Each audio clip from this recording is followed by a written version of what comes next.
Hello बच्चों, कैसे हो आप लोग। उम्मीद है बहुत अच्छे होंगे, बहुत मन लगा के अपनी पढ़ाई भी कर रहे होंगे। तो आज की क्लास में हम लोग क्लास 6 बिहार बोर्ड के हिंदी के चैप्टर 15 को पढ़ेंगे, साथ में क्वेश्चन आंसर भी करेंगे। चैप्टर 14 तक हम लोग कंप्लीट कर चुके हैं, चैप्टर भी और क्वेश्चन आंसर भी। तो चैप्टर 15 है हरिवंश राय बच्चन का कविता भूल गया है क्यों इंसान। भूल गया है क्यों इंसान, सबकी है मिट्टी की काया, सब पर नभ की निर्मल छाया, यहाँ नहीं है कोई आया, ले विशेष वरदान, भूल गया है क्यों इंसान। कविवर हरिवंश राय बच्चन लिखित यह कविता है और इसमें जो है कवि मानव को अपने कर्तव्यों की याद दिलाते हैं। कवि कहते हैं कि इंसान यह क्यों भूल गया है कि सभी मनुष्यों का शरीर मिट्टी का बना है और यह शरीर जो है नाशवान है। यहाँ पे कोई जो है अमर होके नहीं आया है। तो फिर इंसान जो है क्यों भूल गया है। ईश्वर सभी मनुष्यों को इस धरती पर जन्म देता है और सबके ऊपर जो है वही नभ की निर्मल छाया है, समान रूप से पड़ती है नभ की निर्मल छाया सभी पे। यह जो नभ है सबको एक ही प्रकार का छाया प्रदान करता है। ठीक है।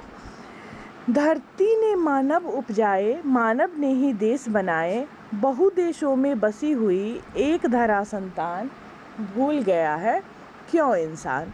ईश्वर ने मनुष्य को जन्म दिया और मनुष्य ने ईश्वर की दी हुई इस धरती को क्या किया, बांट दिया और अलग अलग देश बना दिया, है ना। अलग देश अलग है, देश अलग हो, वेश अलग है, वेश अलग हो, मानव का मानव से लेकिन अलग न अंतर प्राण, भूल गया है क्यों इंसान। अब ध्यान से देखा जाए तो यह पूरा धरती जो है, ठीक है, सभी देश, जितने भी देश है, सभी देशों में, सभी देश जो है धरती की संतान का ही बसेरा है सभी देशों में।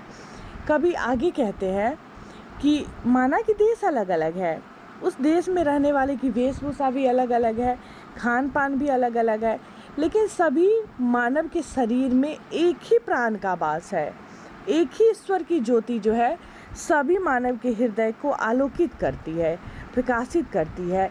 यह सच्चाई इंसान जो है क्यों भूल गया है। हरिवंश राय बच्चन का लिखा हुआ यह कविता है। अब इसमें जो है शब्दार्थ है काया। काया का मतलब होता है शरीर, धरा का मतलब होता है पृथ्वी, संवेद का अर्थ होता है एक साथ मिलकर यानी समूह में, बहु का अर्थ होता है अनेक, अंतर प्राण का अर्थ होता है हृदय, निर्मल का अर्थ होता है स्वच्छ। अभ्यास प्रश्न में है कविता का सारांश अपनी भाषा में लिखिए। तो कविवर हरिवंश राय बच्चन लिखित इस कविता में कवि मानव को अपने कर्तव्यों की याद दिलाते हैं। कवि कहता है कि इंसान यह क्यों भूल जाता है कि सभी मनुष्यों का शरीर मिट्टी का बना है, यह शरीर नाशवान है, कोई जीव यहाँ अमर होकर नहीं आया है। ईश्वर सभी मनुष्यों को इस धरती पर जन्म देता है और सबके ऊपर जो है आकाश की निर्मल छाया समान रूप से पड़ती है, सबको नभ जो है एक ही प्रकार से अपनी छाया प्रदान करता है। ईश्वर ने मनुष्य को जन्म दिया और मनुष्यों ने ईश्वर की दी हुई धरती को जो है बांट बांट के अलग कर दिया। लेकिन अगर ध्यान से देखा जाए तो पता चलता है कि सभी देशों में ईश्वर की संतान ही रहते हैं, बशर्ते सबकी वेशभूषा अलग है, खान पान अलग है, लेकिन सबके शरीर में एक ही प्राण का वास है। यह मानव जो है क्यों भूल जाता है। ठीक है। इस कविता से आपको क्या प्रेरणा मिलती है। तो इस कविता से प्रेरणा मिलती है कि संपूर्ण पृथ्वी के मानव एक ही धरती की संतान है। भले हमारा निवास स्थान अलग अलग देशों में क्यों न हो, हम सबों का शरीर और प्राण भी एक जैसा ही है। मानव को परस्पर एक दूसरे को समान समझना चाहिए। ठीक है। नेक्स्ट है निम्नलिखित पंक्तियों का भाव स्पष्ट करें।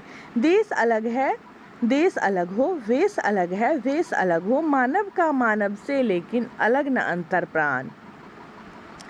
कभी मनुष्य और मनुष्य के बीच भेद को अस्वीकार करते हुए कहते हैं कि धरती एक ही है, उस धरती को बांटकर अलग अलग देश हमने बनाए हैं।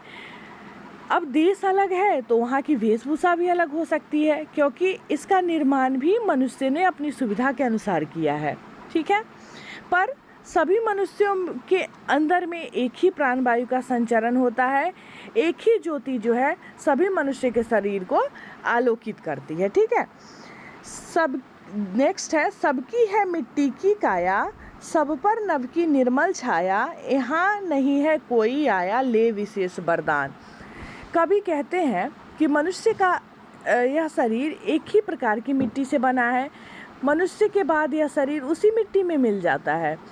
धरती की मिट्टी और आकाश की निर्मल छाया जो है सभी मनुष्यों को समान रूप से प्राप्त होता है। इसे देने में निर्माता यानी ईश्वर कोई भेद नहीं करता। यहाँ यानी धरती पर आने वाला कोई भी मानव जो है विशेष वरदान लेकर नहीं आता है। ठीक है, नेक्स्ट है, मनुष्य किस प्रकार दूसरों को अपने से भिन्न समझते हैं। जाति, धर्म, भाषा और ऐश्वर्य जो है मनुष्य को मनुष्य से अलग करता है। अपने को दूसरों से श्रेष्ठ समझने के कारण मन में जो है अहंकार उत्पन्न होता है, जो मनुष्य को मनुष्य से भिन्न बनाने में या समझने में सहायक होता है। ठीक है, नेक्स्ट है, अलग अलग देश, अलग अलग वेश के बावजूद भी हर मनुष्य एक जैसे हैं, कैसे।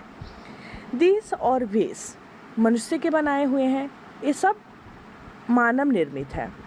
मनुष्य तो एक ही ईश्वर की संतान है। सभी मनुष्यों को एक ही प्रकार से प्रकाश, पानी, हवा और ईश्वर निर्मित जितना भी सुविधा है उपलब्ध है। सभी के हृदय में एक ही ज्योति, एक ही प्राण संचरित होता है। अतः सभी मनुष्य जो है धरती की संतान होने के कारण एक है। अनेक भाव मनुष्य ने स्वयं बनाए हैं, ईश्वर ने सबको बस इंसान बनाया है। ठीक है, इसके बाद है लास्ट, इस कविता को समवेत स्वर में अपनी कक्षा में सुनाइए। तो सुनाना है तो ये तो आप खुद से करेंगे। ठीक है, तो चलिए आज के क्लास में बस इतना ही। चैप्टर 15 तक हम लोग कंप्लीट कर चुके हैं। चैप्टर 16 है स्वार्थी दानव, जो हम लोग अगली क्लास में करेंगे। तो चलिए फ़िलहाल इस क्लास में इतना ही। मैं मिलूँगी फिर नेक्स्ट क्लास में, तब तक के लिए बाय बाय।